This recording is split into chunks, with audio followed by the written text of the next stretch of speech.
Om Sahana Bhavatu Sahano Bhanatu Sahaviryam Karvavahe Tejasvina Bhavitamastu Mavidvishavahe. Om Shanti Shanti Shanti. Gurur Brahma, Gurur Vishnu, Gurur Devo Maheshwara, Gurureva Param Brahma, Tasmai Shri Gurave Namaha. Samasta Jana Kalyane Niratam Karunamayam Namami Chinmayam Devam Sadgurum Brahma Vidharam. Shruti Smriti Purananam Alayam Karunalayam Namami Bhagavatpada Shankaram Lok Shankaram. Rupam Drishyam Lochanam Drika Tadrishyam Draktumanasam Drishyadi Vrittaya Sakshi Drage Vanatu Drishyate. Okay. Okay. So far, we have seen in this Drig-Drishya Vivek, it is an inquiry into who am I. The text has already unveiled who we are, that we are that pure consciousness which has no birth, no death, no growth, no decay. Yeah.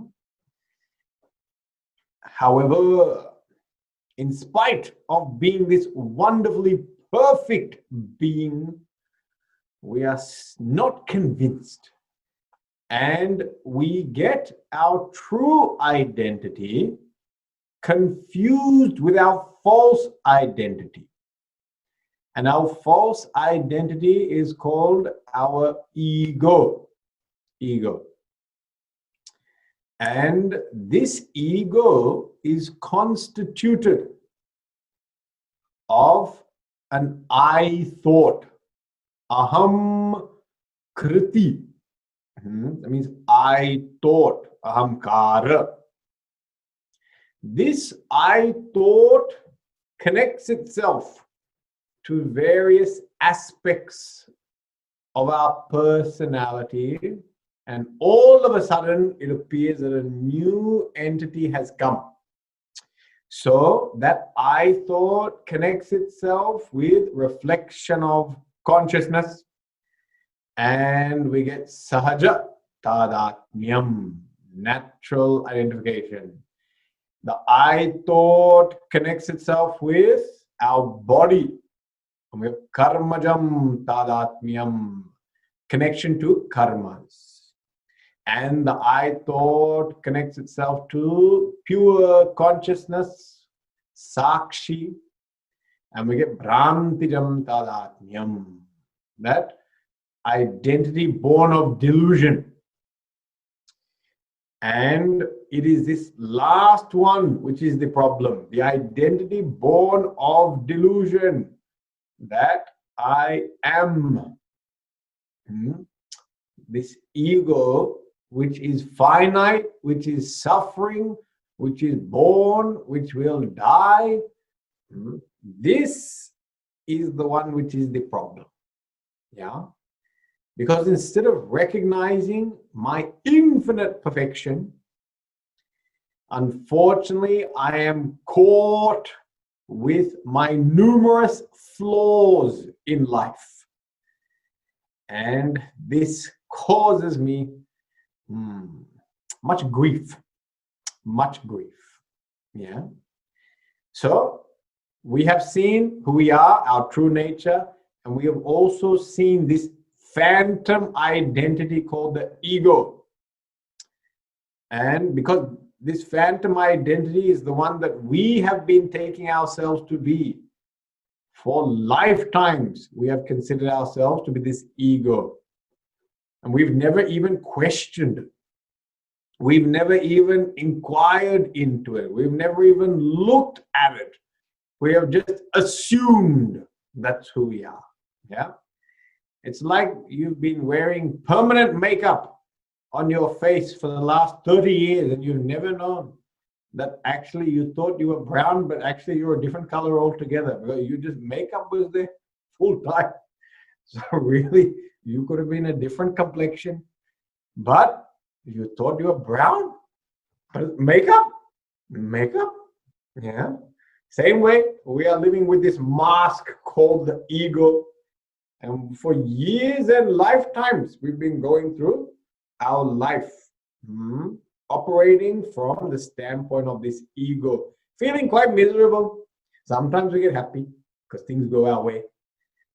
But when things don't go our way, don't feel so great.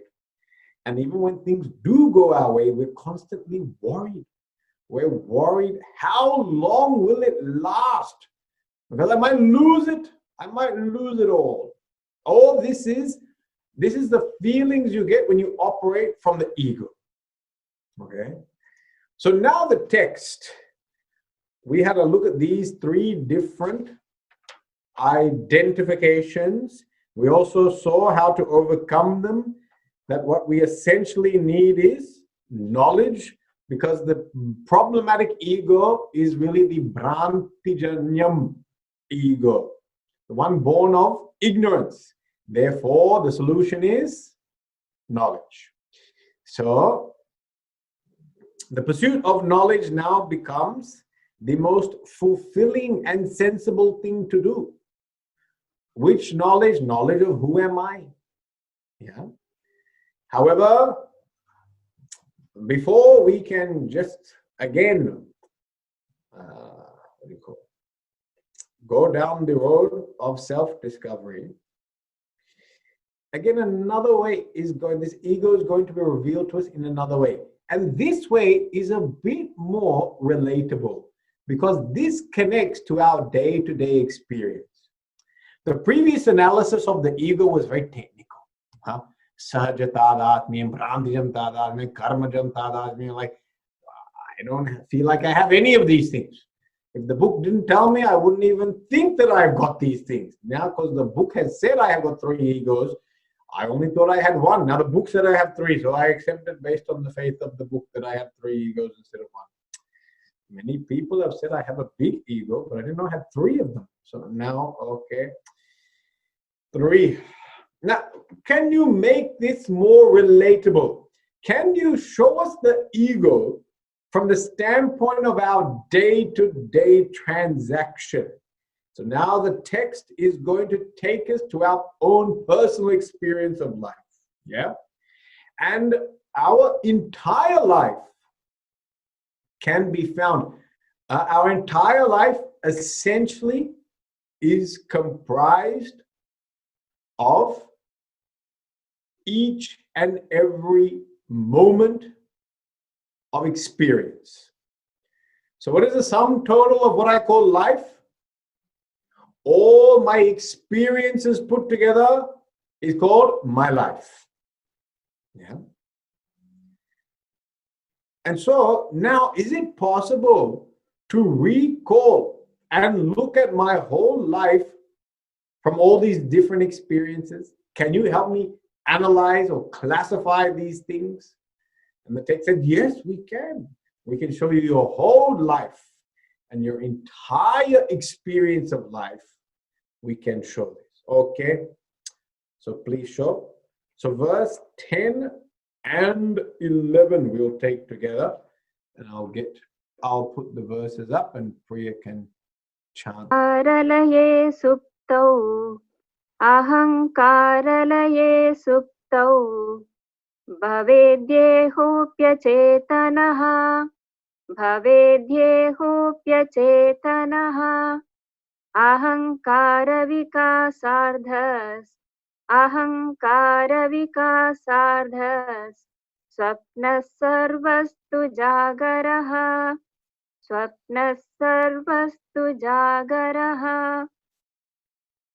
You can do 11 as well. antःkaranavrittischa chitichchayaikyamagata मिथ्यायैक्यमागता वासना कल्पयेत् स्वप्ने वासना कल्पयेत् स्वप्ने बोधैक्षैर्विषयान् बहिः बोधैक्षैर्विषयान् बहिः. Okay, so with these two verses, here's what they say. When the ego is in absorption in deep sleep, there is no consciousness of the body and mind. The ego is in its semi-conscious state. It is called dream. And when it is fully manifest, it is called waking state. The thought modification of the inner equipment by their identity with the reflected consciousness projects impressions in the dream state, and in the waking, objects outside with the eyes. Okay? Again, language is a little bit technical, and you might find that even after reading the English, you don't know what just happened there. Yeah, so don't worry. We're here to get you through it. Now, what it's saying is, how do we classify or look at our entire life? Many times when we look at our life, we never look at its entirety. We actually analyze life from one standpoint, and that is called the standpoint of the waking state. The waking state. However, there are two other states of experience that I go through every day. Dream state and deep sleep state. And it's only when you take all these three, waking, dream, deep sleep, then you get your entire gamut of experiences, and your entire life can be accounted for. So we have to look at all three. We can't just look at one. And this is the beauty of Vedanta. Vedanta looks at all experiences that the jiva goes through. It doesn't look at just a few or selected. And all experiences we go through will come under these three categories: waking, dream, deep sleep. Okay? Now, what is happening in each one of these? It says, ahankara laye supto. Supto means deep sleep. In deep sleep, the ahankara ego goes into what is called absorption, a state of absorption, like dormancy. It becomes dormant. It's called laya. When something is dormant, it doesn't mean it's been eliminated. It's still there, but it's not active. Yeah. So in deep sleep, what's happening? I don't know the world outside of objects, nor do I know this body, mind, intellect. I don't know body, mind, intellect. I don't know objects, emotions, thoughts. But I also don't know Sakshi Chaitanya. So it is a state of ignorance. So I don't know my pure self, my true self. I don't know the thing called ego, projected self, and nor do I know the world outside. So I know nothing. I don't know anything in that state. Yeah. So that's what happened when ahankara laya. That means the ego has gone into like its seed form. Yeah, into its seed form of dormancy. It is dormant. Okay.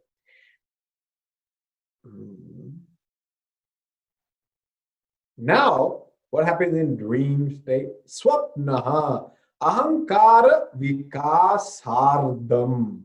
Vikasardam. Oh, sardam, different type of sardam. I've had Thai sadam, lemon sadam, tomato sadam, but now vikasardam, I never heard of this. How do we get to this vikasardam? In the dream state, you get to have this vikasardam. No. Ahankara vikasa ardham. Ardham means half. Vikasa means to shine or manifest. In dream state, the ego is half manifest. It's not fully manifest. Okay? So we've got deep sleep, it is dormant. Dream, half manifest. Now, what happens in waking state? Sarvaha tu jagaraha. But in waking state, the ego is fully manifested. All functions, all capacities, all capabilities are available. Everything is available. Okay? So these are the three states of experience we go through. We go through states of deep sleep. You can even classify other experiences such as being knocked out or unconscious. That comes under that state. Ahankara laya. When you're knocked out, you know, when they put whatever general anesthetic on you. I've had it once. It's a very nice experience, actually. You should all get it. You have the best sleep you'll ever have in life. General anesthetic. Problem is you shouldn't do it too many times. It's not good for you. But if you ever get an option for general anesthetic, please take it. It's a wonderful, wonderful experience. I don't know the medical practitioners will support this view, but from the state of getting good rest, knocked out. That means you don't know the world, you don't know yourself. All that will come under deep sleep state. Okay? So that is ahankara laya. Ego dormant. Now dream state. Dream can also mean hallucination. Yeah? You're seeing things which are not necessarily in front of you in the physical world. Yeah? So your mind is projecting things. So hallucinations, delusions, whether they're auditory or visual, all this will come under dream state. Imagination, daydreaming, all these things. In fact, even visualization and all that will also come under this because you're visualizing something which is not in front of you. Yeah.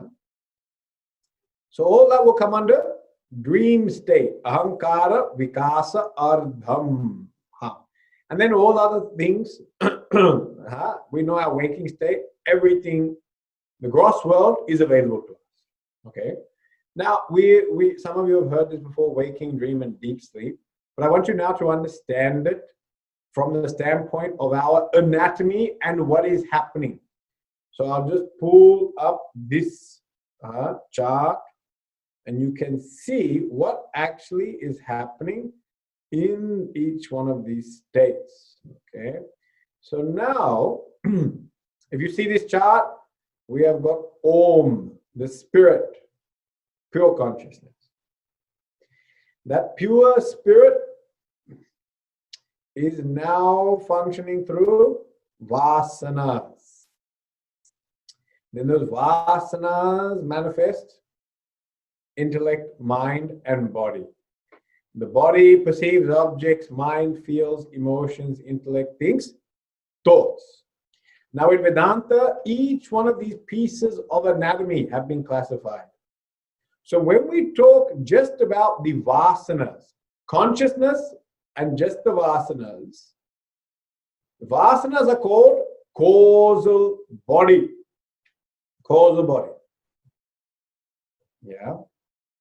Karana Sharira, it is called. Causal body. So when we say causal body, we are only talking about vasanas. That's it. Only the vasanas. Causal body. Then we have the next level of instrumentation, mind, intellect. And even memory can come into this. Manabuddhi, chitta. And even the sense organs will come into that. Yeah? The 10 sense organs and the 5 pranas, they all come into here. All have to sit in this circle, the green circle. And this is called the subtle body. Sukshma Sharira. Sukshma Sharira, that's a Sanskrit word. But subtle body. Yeah? And it's in this subtle body that we are dreaming. This is where our dreams, our imaginations, our hallucinations, all this is happening in this subtle body. In the causal body, this is what happens when we go to deep sleep. In deep sleep, it is just the causal body that exists. Mind, intellect, and body are unmanifest. Yeah. And the last one is the gross body, the gross physical body, which has the physical apertures, holes through which the indriyas, sense organs, flow. This gross body is made up of 5 elements, and along with it are the objects of the world outside. So this is the Pancha Mahabhutas, 5 gross elements. Now this body made out of 5 gross elements is called gross body. Okay? So we've got gross body, subtle body, causal body. In deep sleep, we are only operating via causal body. In dream, we are operating via subtle body. And in waking, we are operating with gross body. Now, we're operating with all 3, I should say. Okay? So in deep sleep, it's just this causal body plus consciousness. In dream, it is all these 3. I think I got the slide there. Deep sleep. So in deep sleep, these are the ones that are operating. Consciousness plus vasanas. Okay? In dream, consciousness, vasanas, mind, and intellect. All this is going on in the dream experience. And in waking, everything is taken. Yeah, body, mind, intellect, vasanas. All of them are there. Okay. So our ego is now operating via these various equipments, and we are getting various experiences. Yeah, we are getting various experiences. So we are getting the experience. We are getting the experience of not knowing the world, not knowing myself, because there is no manifestation of body, mind, or intellect. That is called deep sleep. Then we have an experience where vasanas are there, but now mind and intellect comes forth. That's called dream. And we see things which are projected from our mind. So all the objects seen in the dream are just projections of the mind. And then we have waking state where gross body also is connected to. We are connected to the gross body. Yeah. So in this way, these 3 experiences are there. And what it says is, okay, deep sleep, not much to talk about. But now this dream state is very interesting. What is the difference here in the dream state? So in the dream state, we do experience objects. We do experience people, circumstances, emotions. We also create a body for ourselves. That's called the dream body. All that is there. We have to understand, all those things are projected from our mind. They're all projected by the individual. And that's why if I go to sleep and I dream, you can't see my dream because it's individual. Yeah. So the dream state is completely created by the individual and is called Jiva Srishti. Jiva means individual, Srishti means creation. Jiva Srishti. Now what's actually happening in that dream state? This is what's happening. Guruji gives a very nice analogy in his commentary, and that is like the movie theaters. In the old movie theaters, they had the data projector type of instrument. Yeah, now they don't. I think everything is digital. It's no fun anymore. But in the old one, they had this machine which had a light bulb, and with that light bulb, they had spools. Spools, and the spools had these frames. And if you look at the spool, it all just looks like brown type of cellophane. But it's got a frame on it. There's a frame. And then when they run it fast enough in front of the light hits that, what do you call it? The reel. And then all of a sudden, images come out. Images come out. And the whole thing, you have all different images can be there. Now, what images will you see? You're only going to see images that the filmmaker has recorded. If he hasn't recorded it, it's not going to be there. So you have to see what he has recorded. That only, sometimes he edits things. So sometimes edited versions come out, limited versions come out. Yeah. But whatever you see, at the end of the day, that whole thing is projection. It's made up. Yeah. In the same way, our own dream. What is dream? It is consciousness here with a reflection of consciousness. Reflection of consciousness is the light bulb. Yeah. And then this antakarana mind, intellect. Yeah. That is the real.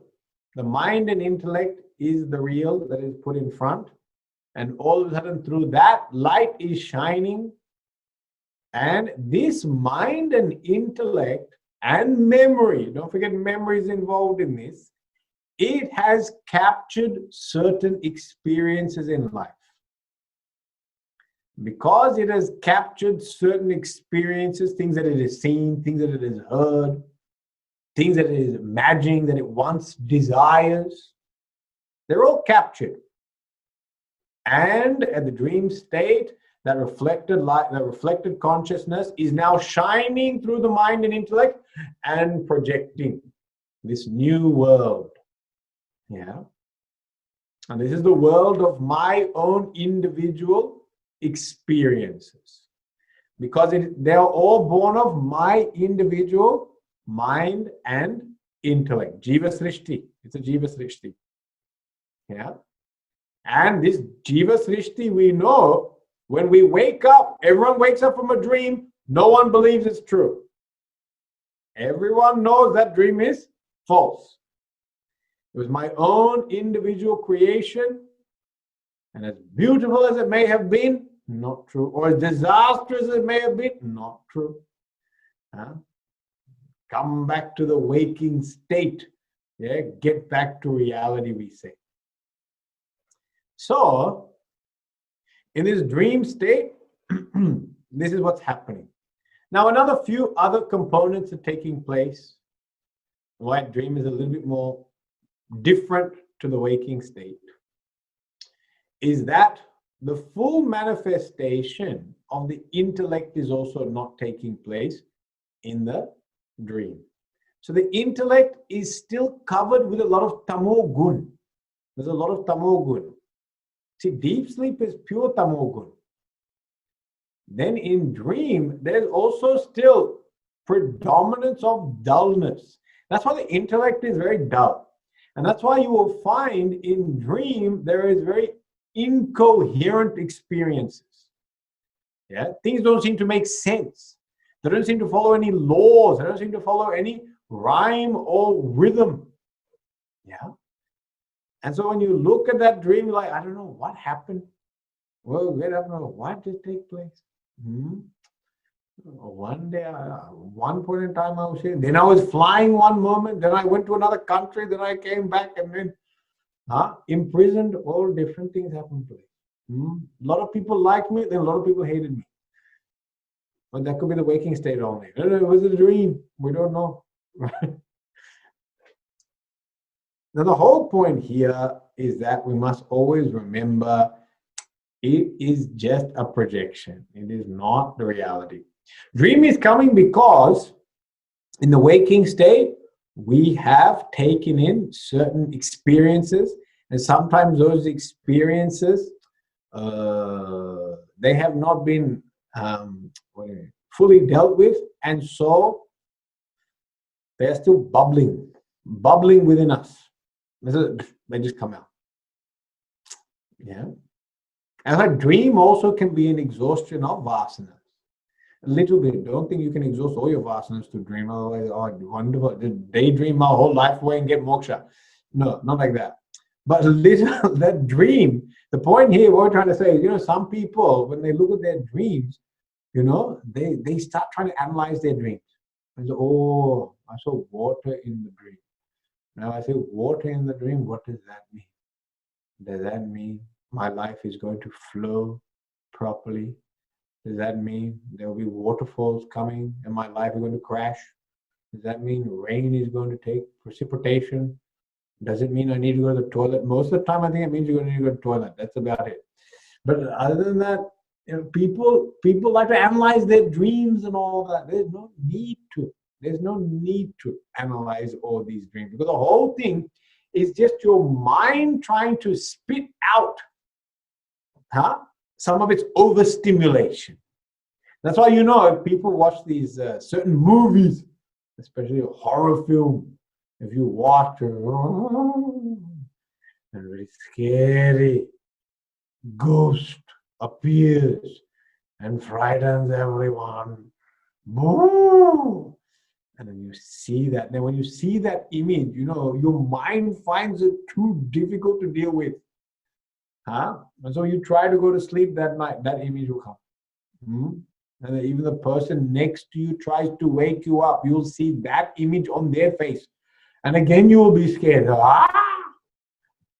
The ghost is sitting next to me. No, that's your beloved spouse. But now you see, ghost. Yeah. All this mind got overstimulated by a waking state experience. And so it's just trying to throw out the rest of that experience during the dream. Therefore, dream is just flushing some excess things out. Don't need to sit there and analyze it. Okay? So it helps to analyze, helps to exhaust little vasanas. Little vasanas. Yeah? Now, in the waking state, what happens? In the waking state, this activity of the mind and intellect now gets connected to the body. So mind and intellect, subtle body, gets connected to gross body. And once it gets connected to the gross body, then all of a sudden it is now dealing with gross objects. And it is seeing the world that is outside. Yeah. And that world outside now is the same world which is shared by many other jivas. So many other jivas are also seeing these things. Yeah. So in the waking state, whatever I see, others also are seeing it. They're also seeing it. And so because there is now common objects, there's a common field. Yeah. This common field and common objects is not created by the individual, because the individual cannot create common field. The individual can only create individual. So this common field, which is available to the totality, is created by the totality. So this is called total mind and intellect, which we also known as Hiranyagarbha, or we can say God only. Yeah. That God is consciousness now connected and wielding the total mind, of course, through Maya Shakti. So consciousness, Maya Shakti, total intellect and mind, is called Ishvara. And this Ishvara now has created this world. And this world that Ishvara has created, all the individuals see the same world. They all exist in that same world. Yeah? And so that is called Ishvara Srishti. Ishvara Srishti. Creation of God. Previous one, Jiva Srishti. Creation of individual. So the dream is Jiva Srishti. The waking state is Ishvara Srishti. Okay? It is common to all the jivas. Now, in this Ishvara Srishti, even though we're all experiencing the same thing, our experience is different. So now all of us are sitting in this class online, yeah, and you're probably all seeing the same image of me. You're all seeing the same image. But now some people are enjoying and some people are not enjoying at all. Saying, why on earth did I sign up for this class? Swamiji, can we go back to Bhagavatam? I prefer that. I don't know what happened to this Drig-Drishya Viveka. I lost all my marbles now. I don't know what's happening. So when can we go back to Krishna stories? I was also thinking the same thing. But so some of us enjoying, some of us not enjoying, some of us wondering, if I turn my camera off, can I slowly exit from this class? And then he won't know, and then I can always just say technical difficulties because my internet went down. This is so many ways to get out of this. But when you're actually stuck in the room downstairs, you can't get out. You can't get out, very difficult. But here with Zoom, easy way to get out of the class. Yeah.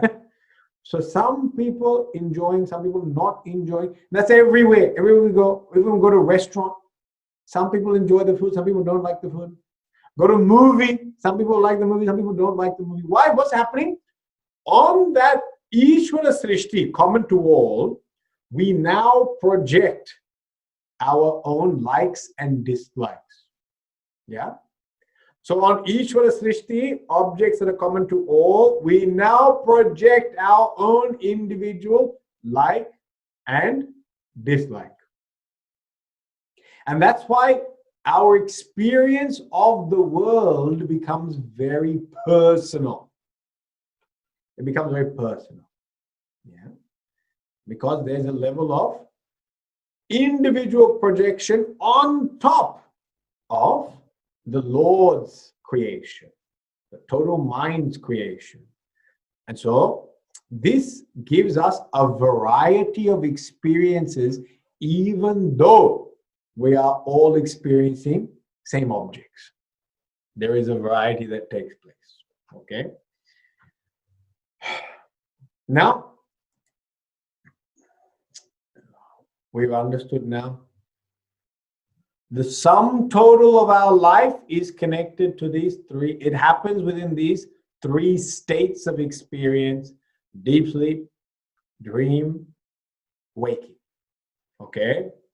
And we also understand the difference between them, that in deep sleep, ego has gone into its seed form, therefore there is no world outside, no body. In dream sleep, ego becomes half, vikasardam. It is half operational. There's no connection to gross body, yeah, but there is connection to subtle body, which now starts projecting individual world. Yeah, the whole thing is false, and we know that. And then in waking state, now the subtle body connects to the gross body, and now Ishvara Srishti becomes available to that individual, and they can see the common objects of the totality. Okay, so these are the three different things that have three different states. Okay. Now, question is, okay, why did you tell me all these things now? I was already confused with three different egos. Now you brought three different states in. Why so many different number three keeps coming up? Okay. Is there any purpose behind telling me all this? Yes, there is. Verse number 3. No, not 3, 12. We're enjoying the number 3. But now 12. Okay, hold on. Priya, I will put this up. Manoham krityupadanam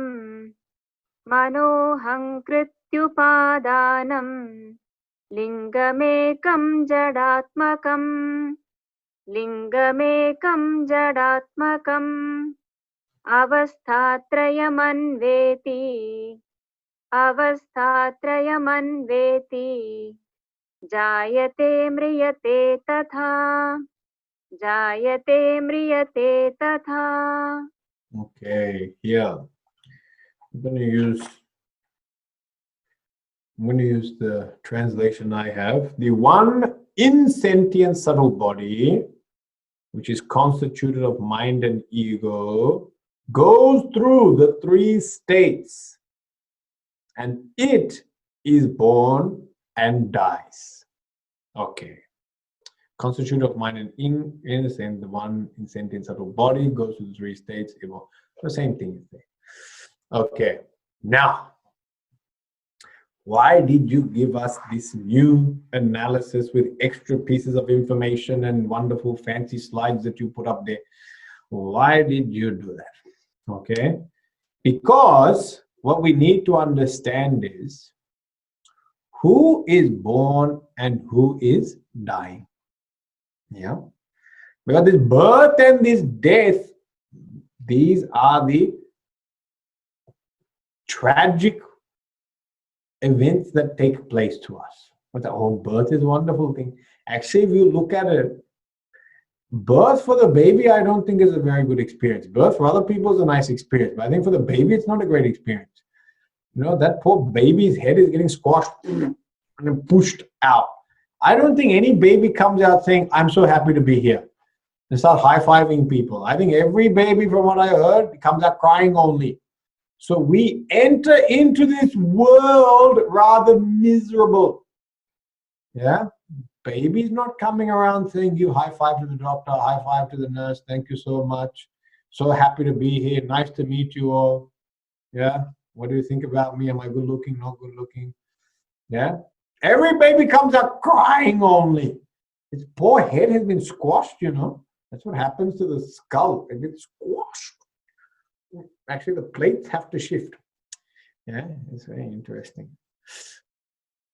For the mother, is it a nice experience? I'm not a mother, but I spoke to my mother. No, I didn't speak to my mother about this. But scientifically speaking, they say human birth is the single most traumatic experience for a human being. Giving birth is the most traumatic experience for the human body. For the human body to go, human birth. Okay. Now, this is not to turn people off having children. If you're young and all that, please get married and have children. The point here, we are trying to say here, who is born? The birth, it's a little bit tough. Death, none of us are really excited about that. So we know at least that even if you like birth, we all know no one is interested in death. Yeah. So we know even if it starts off wonderful, it doesn't end very well. Yeah.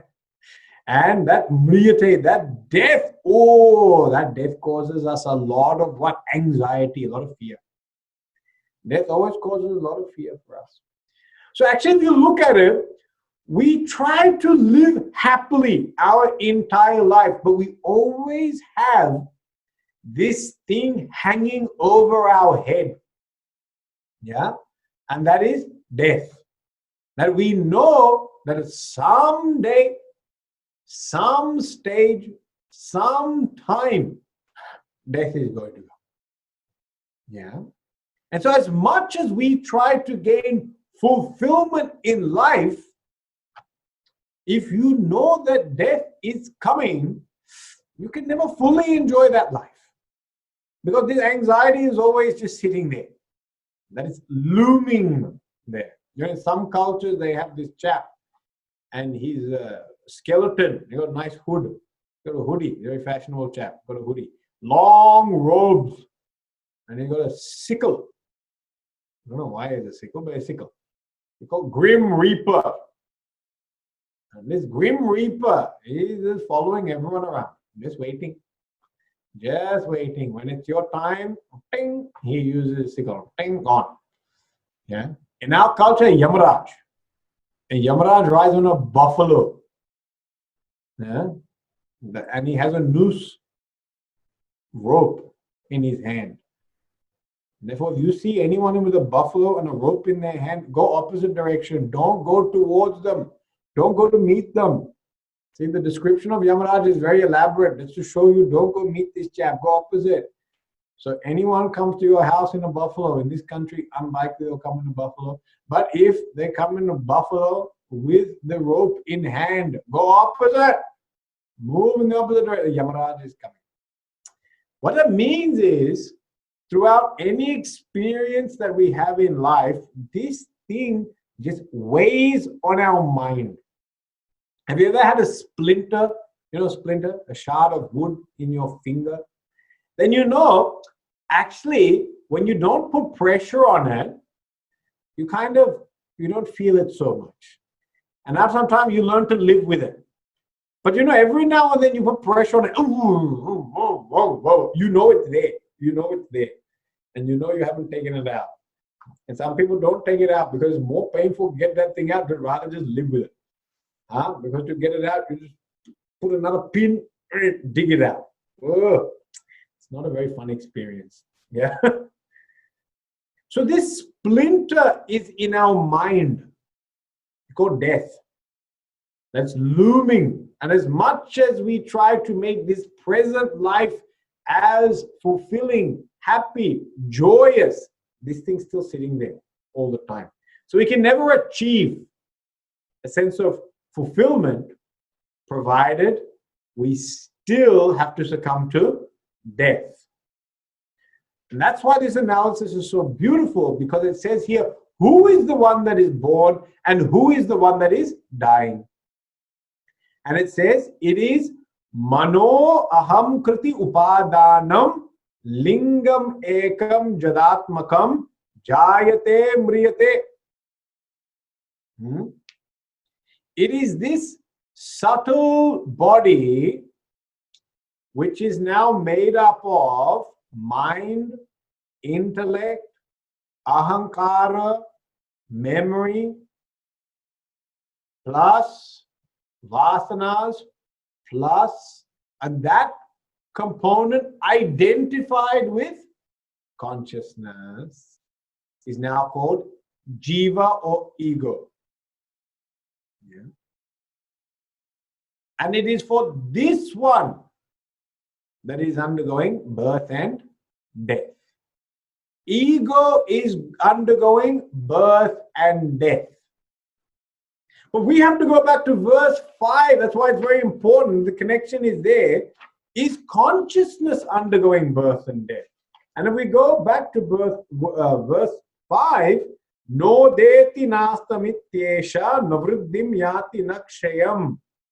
There is no rise and no setting of consciousness, which means no birth and no death for consciousness.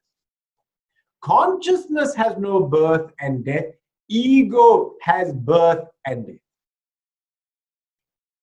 Okay? So who is it that is looming? Who has got the grim reaper, Yamaraj, on his tail? It's not consciousness. Yamaraj is on the tail of the ego. Yamaraj is on the tail of the ego, not on consciousness.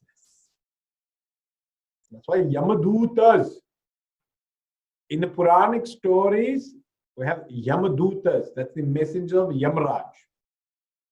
And whenever they go near Bhagavan, they say, this field we cannot operate in. We have got no jurisdiction when we come near the Lord. What is the Lord? Lord is consciousness. The Lord is that pure consciousness. And these messengers of death, they all know that in the presence of the Lord, we have got no power. Therefore, we have to leave. We can't stay here. There's nothing we can do. Right? Who can we go get? We can get all the people living in samsara.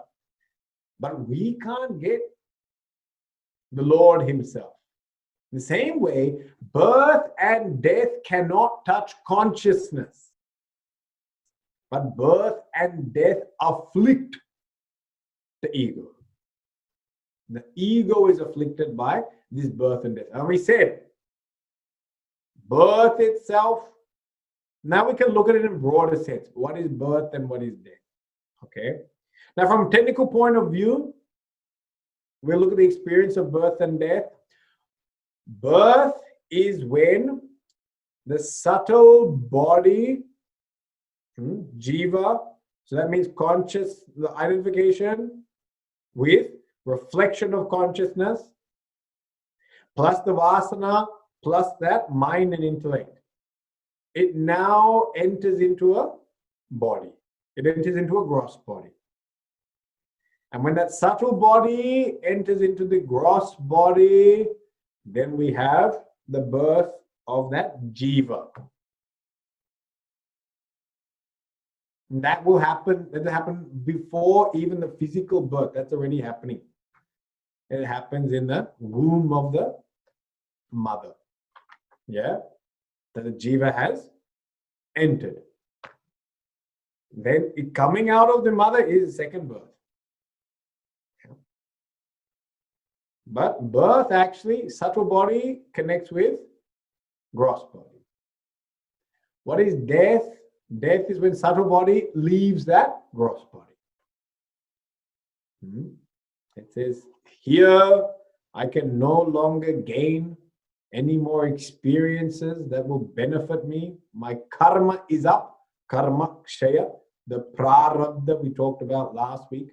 The prarabdha is over, and therefore my connection with this gross body is finished, and therefore subtle body leaves. When the subtle body leaves, the gross body remains. The subtle body goes. And depending on its karmas, it will go to another destination and take up another gross body. It's called rebirth. But the death is when that subtle body now permanently disconnects from gross body. That's what death is. Consciousness is watching all of this. Consciousness is watching all of it, but consciousness is not involved in any of it. It is just illuminating the process. But who is going through the process? Subtle body is going through the process. Subtle body with vasanas is going through this process of connecting with gross body, disconnecting with gross body. Samyoga, viyoga. Yeah? And that's what birth and that's what death are. Now, that's looking from the actual technical standpoint. Now you look at it from your own experiential standpoint. You can now even look at this from experience to experience. Different experiences are born and different experiences die. Because even my relationship with this gross body also keeps changing. Because gross body keeps changing. Because gross body keeps changing, then my relationship with this also changes. So when gross body is very little, we got toddler, we got chunnu munnu. Oh, chunnu munnu. And chunnu munnu can do anything only because they're toddlers, they're allowed to do anything. So they can run around and scream. They can demand chocolate. They can leave their shoes, clothes, books, anything, anywhere. And no problem, because chunnu munnu only. Yeah, the little one, toddler. Now goes to primary school. When you go to primary school, still, depending on the size of the cheeks, that's how much you can get away with. If the cheeks are very big and very cute and pinchy, you can get away with a lot of things. The cheeks are very important. Yeah. So as you got the big cheeks, can get away. But now as he grows, the cheeks, they go. Now as the cheeks go, then all of a sudden we don't tolerate any more of that indiscipline. And we tell that child, now you go and pick up your bag and put it in your room. Stop leaving it around the house. Come on, go do it. And all of a sudden, he's no longer a toddler. He is child. He's a child. It's called Bala. If you previous one, Shishu. Shishu, now Bala. And then all of a sudden, that gross body undergoes very violent change. Yeah. That change is terrible for the poor individual, and it's terrible for the people outside watching it as well. So what is happening over here? It's growing taller, but all different things are happening to it. Yeah, and all of a sudden the baby, soft skin now coming hairy. This one coming hairy only. Hairy is there. Hairy, scary, smelly. All these things start happening. And all of a sudden, this new body is there. And now he's teenager. He's teenager. Oh, that teenager. Cuteness gone. Cuteness definitely gone. Yeah. So now teenager can't get away with anything. Why? Because cuteness factor is so small. It's really not even there. Yeah. So therefore, teenager always getting in trouble.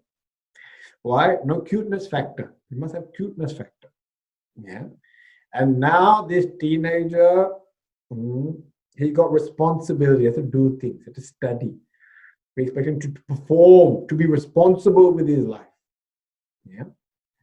And then from teenager becomes youth, yuva. And then as a youth, we expect him to be ambitious, dynamic. Do something with your life. Make big decisions. Come on, act on them. Don't be scared. Yeah. If you have to go and move to another place and study, then go. Stop sitting with your mother the whole time. Yeah, come on. Get out of the house. Do some work. You also start earning some income. Start paying off things around here. Yeah, that's the youth. Then after some time we say, hey, he's now earning money and he's having a good time. And then we don't like it, then he's earning money and having a good time. So we say, hey, enough of earning money, have a good time. Get married, get a house, get a mortgage. And you also start the next level of creation, because we will not have you running around here having a good time. I'm not allowed to run around here and have a good time. You're not allowed to run around here. So come on, get married. So we tell that young man, get married. Join us. Join us. Our club. You must join our club. Yeah. So you become grahastha after that. Then grahastha, middle age, senior, old age, all these different things. But we know, if we look at it, every one of these transitions is always troubling, isn't it? Everyone, transition for everyone is always stressful. From Shishu, that is used to hanging around and orbiting the parent, to now going to the primary school and cannot see mommy, daddy for the entire day. Very traumatic for the little child. And the mommy, daddy have to drop it off at the gate. Mama, papa, mama, papa, mama, papa. And they didn't wave. Now they tell me because of COVID, the parents are not allowed to now take the child to the gate. From the car, send the child. Poor little Chundamundo. Yeah. Transition. From primary school to high school. From child to teenager. Transition. Difficult. Goes from being big person in small school to now small person in big school. And has to carry this backpack which is bigger than the child. And some people who are bullies, they will put that child in the backpack and then put that child in the locker, lock the child up in there as well. There'll be a locker also you have to get. And then some children don't know how to use the locker. Because in primary school, there's no locker. The bag just hangs on the thing. Now your locker.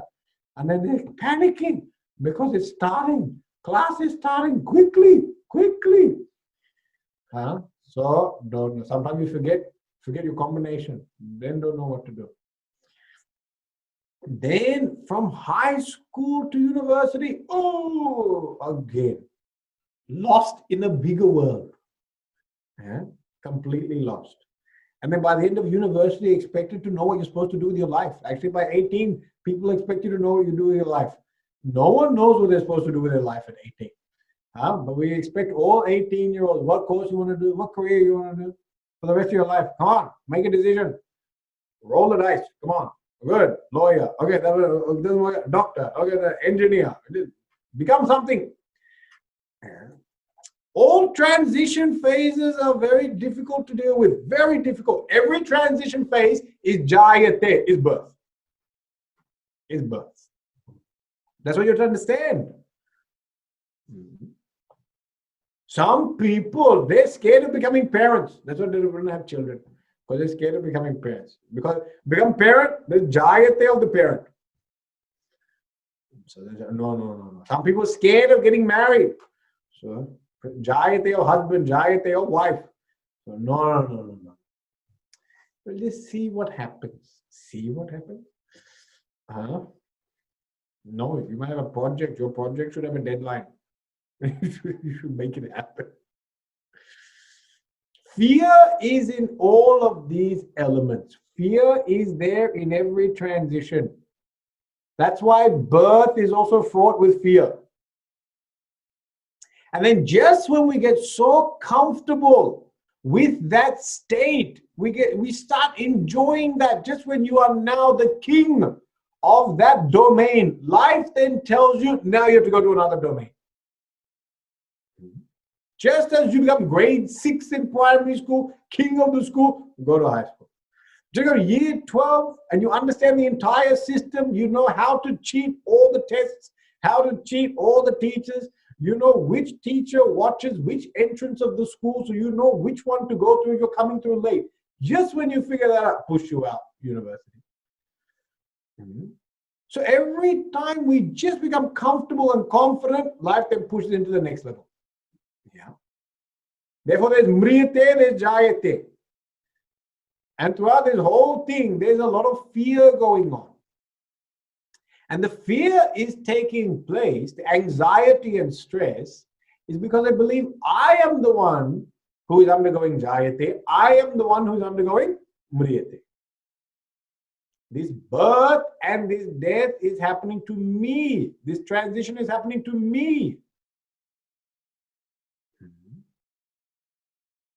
And every time you are born into a new situation, transition, you have to almost recreate yourself. And that's what we're so worried about. How will I perform in this new role? Because we're so worried about how we will perform in the new role, we have a lot of anxiety. Now this whole analysis is saying, waking, dream, deep sleep is happening for whom? It's saying it is happening for subtle body. This jiva, this ego is going through this. This ego is the one that is going through its own creation. Then it gets to see the Lord's creation. And then it goes into a state of unmanifest no creation. It is the one that is going through this. And it is the one being affected by these things. So it is affected by gain, it is affected by loss. But who is there but unaffected? There's another factor that's there but unaffected, and that is pure consciousness. Consciousness is also seeing the entire tamasha that is taking place of this jayate, mriyate, jayate, mriyate. It's also seeing this. Janma, marana, janma. It's seeing the whole thing. And from a distance, is smiling away. Why? None of this happening to me. Yeah. That's why you see, when you finish your whole education and you are studying and all, you're working and all that, then you meet some poor year 12 student. And every time you year 12 student, everyone asks that poor student, oh, what subjects are you doing? What course are you doing? What do you want to become? Like I said, no 18-year-old, no 22-year-old even knows what they want to become. I think it takes to 40 before we figure out what we want to go. So a long time it takes. Yeah. And so we keep harassing that poor young chap. What does he want to do? But you know, as long as you are not the parent of that child, even watching his confusion is quite fun. Because it's not happening to me. It's his confusion. It's his problem. I also don't know what I want to do in myself, actually. So I picked all different subjects which can somehow keep everything open. So I did chemistry, so in case I want to go into that field in biology, I could do science. But then I kept English and English literature, so in case I want to go into that field. But then I also kept music, in case I become a musician. I thought I'd keep all my options open. So none of my subjects seem to correlate to anything. So unless I become a musical lawyer that knows anatomy, I'm not exactly sure what I'm going to become. Like, okay, all my options. Yeah. And so when you're watching someone else go through it, because you are not personally affected, you are quite detached from the situation. Therefore, you can watch and you can enjoy. You don't feel the stress. You don't feel the stress. The one going through it is experiencing stress. The one watching it is not going through any stress. Yeah. That's what happens. As we get older, we forget about all these experiences. We forget how hard it is to be a teenager. We just keep yelling at our teenagers. Yeah, because we are just watching. We're saying, why are you sitting on the couch the whole day? Do something. But he's saying, my body is having to grow so much. Therefore, I need a rest. I need a rest from all the growth that's happening. And I need to consume more food. And that's why every teenager is constantly eating everything in the house. Yeah. Because his body is saying, I need more fuel so I can expand. Yeah. But you forgot about all this. You also eat, you expand, but you expand in a different way. He expands up, you expand out. Both are expanding. But one is desirable, one is undesirable. So we forget these things. So here, Sakshi Chaitanya is just watching. It is the ego that is going through these three states of experiences and experiencing fear and tension with every janma and fear and tension with every marana, birth and death. Through this method of analysis and looking at it, we are supposed to realize that I am not the one that is going through birth, and I am not the one that is going through death. This is the main point. As the Sakshi Chaitanya, I'm watching the ego go through these three phases: deep sleep, waking and dream, birth and death. But as Sakshi Chaitanya, I am not going through any of them. I am not touched, affected. I am not undergoing any trauma or pain, gain or loss. I am a mere witness which is impervious to all these things. None of these things can touch me. Why? Asangoham. I am untouched. Asangaha. I am nityaha, eternal. Yeah. Nodeti, nastamityesha. There is no birth for me. There is no death for me. Nayati nakshayam. Navriddhim yati nakshayam. There is no growth or gain, but there's also no loss.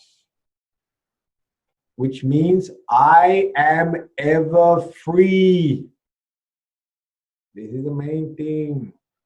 I am ever free.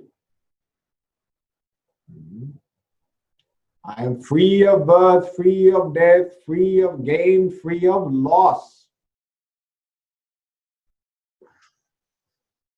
In this freedom, there is happiness.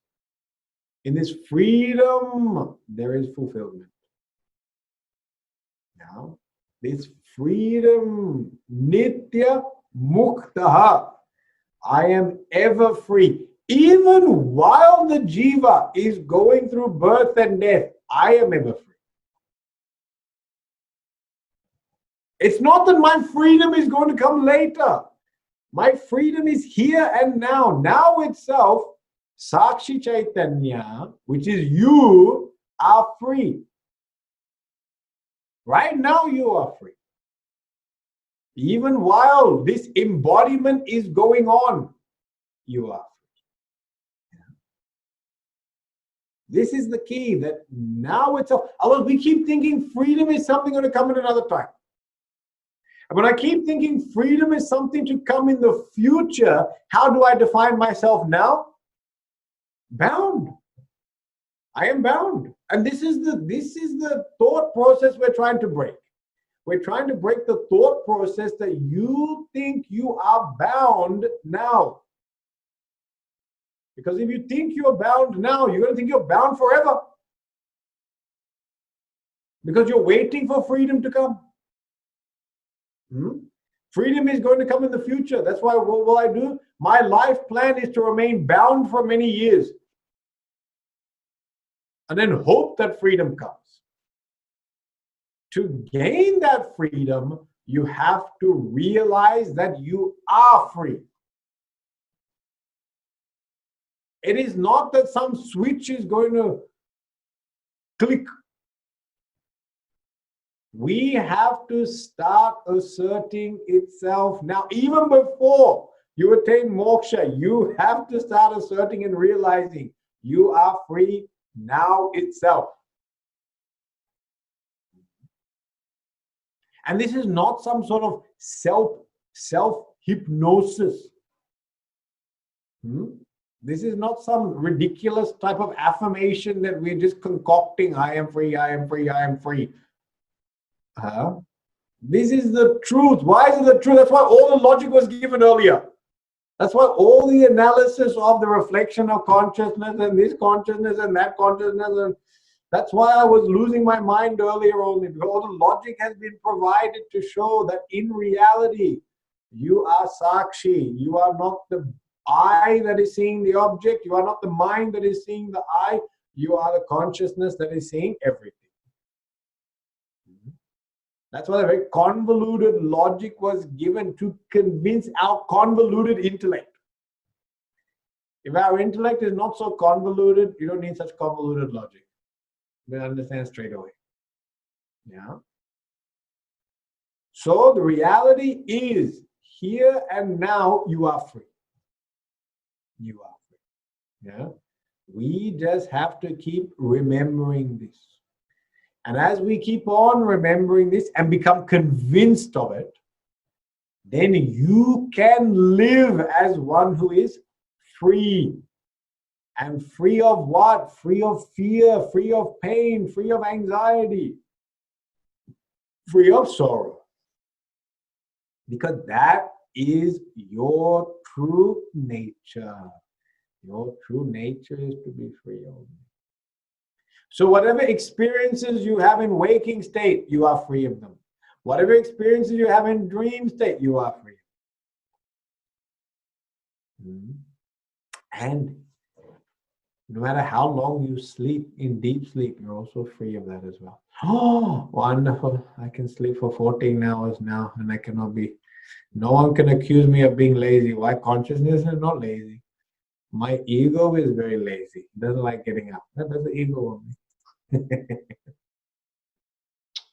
But now think, in our waking and dream state, we carry a lot of guilt and regret about things we have done. Now it's just saying, here and now, wipe the entire thing clean. Why? Because all the things you have done in your waking state and all the wonderful imaginations you had in your dream state, all of them, null and void. Null and void. Why? They don't relate to you. They relate to ego. You are ever free of all of them.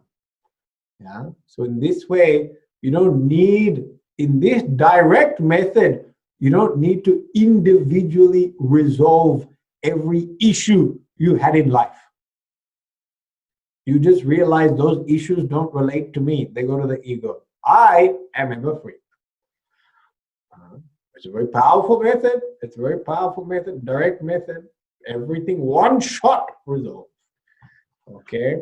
So in these three verses, the ego has been analyzed from a different standpoint. Now, We have been looking at inside. Who am I? Who am I? Who am I? But there's another thing you have to explore. What is the nature of this world outside? So the outside world also has to be resolved. Only when both these factors are resolved, then you can find full shanti. Okay, that becomes the theme of the text.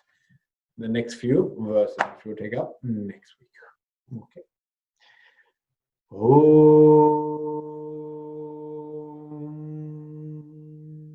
Purnamada Purnamidam Purnat Purnamadachyate Purnasya Purnamadaya Purnamevavashishyate. Om Shanti Shanti Shanti. Hari Om Shri Gurubhyo Namaha. Hari Om.